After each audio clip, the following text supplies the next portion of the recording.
Hi, my name is Dr. Maya Bailey, and I've been a licensed clinical psychologist for about 30 years. People often ask me, what kind of a therapist are you? What do you do?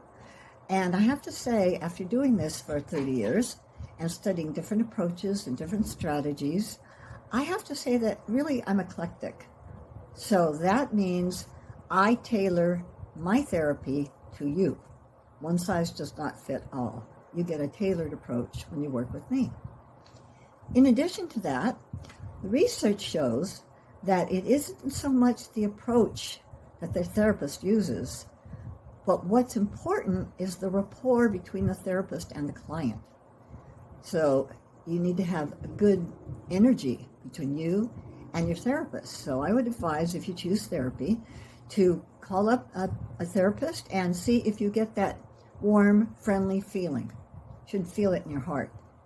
And if you don't, then I would advise you to keep going until you find the right therapist. You'll feel it. Just tune into your heart. Your body tells the truth. The mind can lie, but the body tells the truth.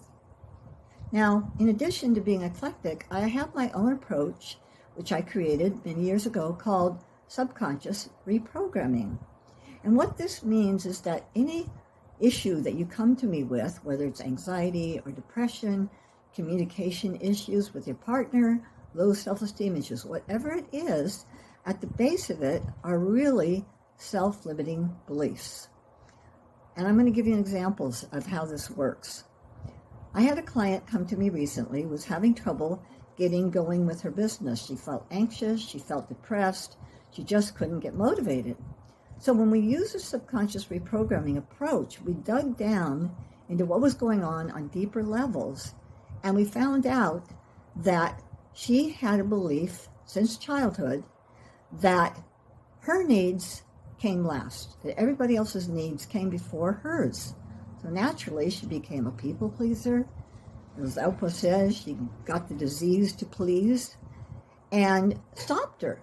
But when we released that belief, and then we installed empowered beliefs, such as, my needs are as important as other people's, that she became unstoppable. Her business just started taking off. Let me give you another example. A client recently, a male, was having troubles getting out of his status quo. He felt stuck. He just couldn't get out of the status quo.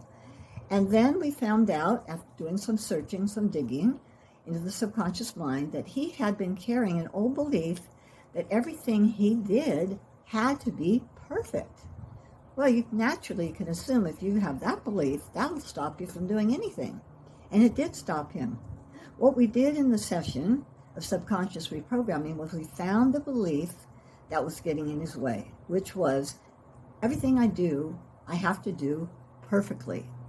And once he realized that was installed when he was a child and he didn't need that belief anymore, then I taught him how to release it, and I taught him how to put in some empowered beliefs, such as, I am perfectly imperfect like everybody else. So wouldn't it feel great to you to have that belief? Maybe something you could say to yourself a lot. I am perfectly imperfect like everybody else. That's the basis of what I love to do and I'm passionate about, is this getting down to the self-limiting beliefs. So if that appeals to you, then I would say choose therapy. And who knows, you and I could be talking in a short time. Thank you for listening. I'll talk to you soon. Bye-bye.